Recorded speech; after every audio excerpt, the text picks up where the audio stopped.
Hi friend, আমরা বাউরিয়ার বজবজ গঙ্গাধারে একটু ঘুরতে এসেছিলাম, তো সবাই বললো একটু চা খাওয়া যাক। তো আমরা এখন চা খেতে যাবো। কোথায় যাচ্ছি তোমরা দেখতেই পাবে ভিডিওতে। আমরা যাচ্ছি ভাগনার ফালতু চা খেতে। আমরা এখন ভাগনার ফালতু চা খেতে যাচ্ছি নিমদিঘি। আমরা এখন কোথায় যাচ্ছি? আমরা এখন চা খেতে। বল ফালতু চা, আমরা ফালতু চা খেতে যাচ্ছি, ভাগনার ফালতু চা। চলো। তো আমরা টুকটাক হাসি মজা করছিলাম, হাসি মজা করতে করতে 5টা দিয়ে সোজা আমরা নিমদিঘি চলে গেলাম। যে এই যে নিমদিঘির সামনে হসপিটালটা দেখতে পাচ্ছ, ঠিক ওর অপোজিট সাইডেই দেখতে পাবে ভাগনার ফালতু চা। তো ভিড়টা মোটামুটি ভালোই দেখলাম, অনেকটা ভিড় ছিল। ঠেলাঠেলি করে সাইড বলে আমরা গেলাম।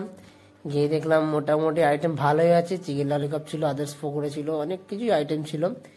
তো আমরা চাটা দেখলাম, দাদা বানাচ্ছিল, মোটামুটি টেস্টটা ভালোই ছিল, আমরা নিয়েছিলাম।